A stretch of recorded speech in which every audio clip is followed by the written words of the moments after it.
Welcome to my channel পাঁচফোড়ন। আজকে আমি রান্নাঘরে চলে এসেছি। রান্না করতে সবাই আসুন আমার রান্নাঘরে। আমি আজকে রান্না করব মটন। এই যে মটনের জন্য আর কি নিয়েছি: আলু, টমেটো, রসুন, আদা, লঙ্কার একটা পেস্ট, পেঁয়াজ, একটা গোটা পেঁয়াজ, আর একটু শুকনো মশলা নেব। এই যে শুকনো মশলা, এর মধ্যে আছে শুকনো লঙ্কা, জায়ফল, জয়িত্রী, সাজিরা, মরিচ, এমনি সাধারণ মরিচ, তারপরে দারচিনি, এলাচ, সব কিছু মিলিয়ে শুকনো মশলাটা তৈরি করব। শুকনো খোলায় ভেজে গুঁড়ো করে এবার দেখুন শুরু করছি। গ্যাসটা ধরিয়ে দিচ্ছি। গ্যাসটা ধরিয়ে দিয়ে কড়াই বসাচ্ছি।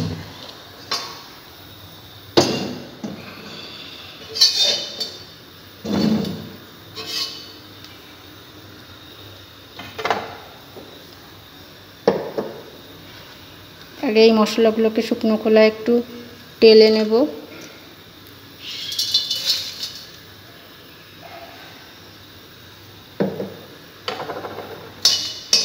এটা টেলে নিয়ে তারপরে গ্রাইন্ডারে গুঁড়ো করে নেব।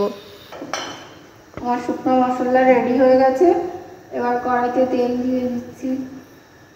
আলুটা ভাজবো।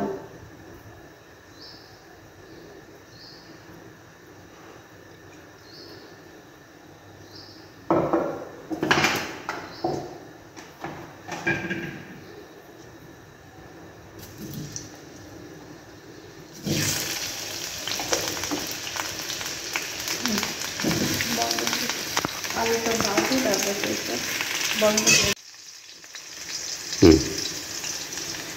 আলু ভাজা হয়ে গেছে। আলু ভাজাটা তুলে নিচ্ছি। তেল দেব।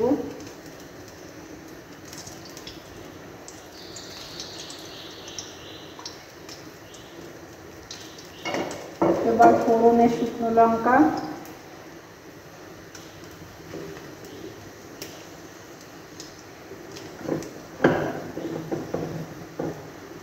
গোটা জিরে,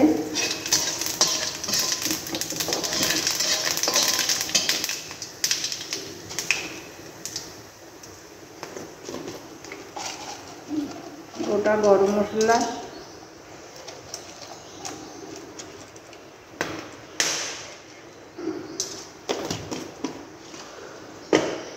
এবার পেঁয়াজটা দিয়ে দেব।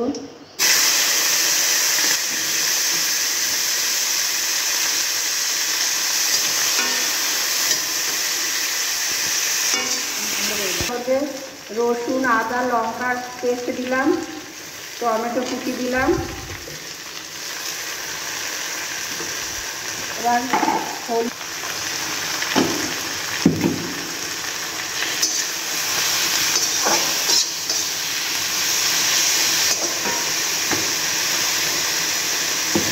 জিরা পাউডার,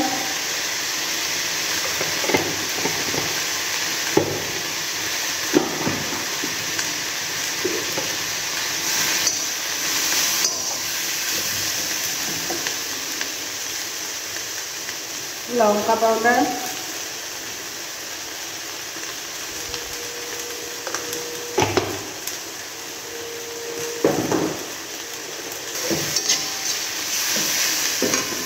ধনিয়া পাউডার,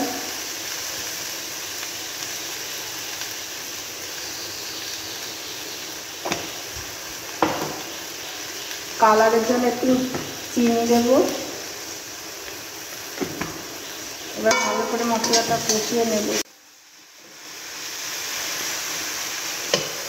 হ্যাঁ, আমার মশলা কষানো রেডি। এবার মাংস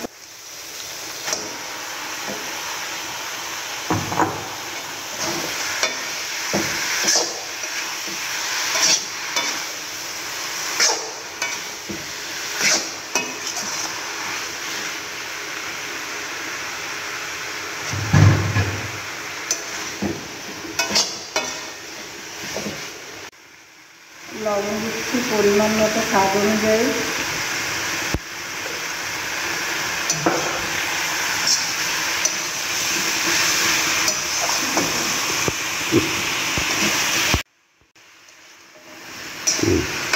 এবার আলুটা দিয়ে দেবো। এবার আস্তে আস্তে ঢাকা দিয়ে দিয়ে বসিয়ে বসিয়ে রান্না করব। এবার মাংসের সঙ্গে এরকমভাবে হতে থাকবে। এবার আমি একটু ঢাকা দেবো, ঢাকা দিয়ে রেখে দেবো কিছুক্ষণ, তারপরে আবার ঢাকাটা তুলে গ্যাসটা কমিয়ে দিই।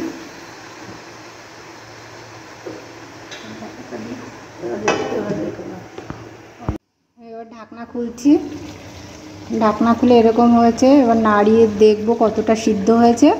যদি প্রয়োজন মনে হয় প্রেসারে দেবো, নাহলে এমনি নর্মালি রান্না করব। এবার ঢাকনা খুলছি, ঢাকনা খুলে এরকম হয়েছে। এবার নাড়িয়ে দেখবো কতটা সিদ্ধ হয়েছে। যদি প্রয়োজন মনে হয় প্রেসারে দেবো, নাহলে এমনি নর্মালি রান্না করব।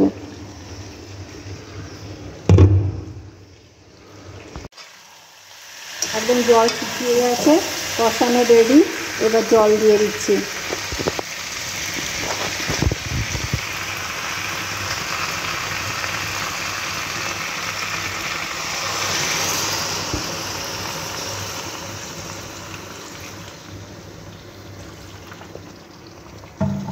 এবার জল দিয়ে জাল দেব।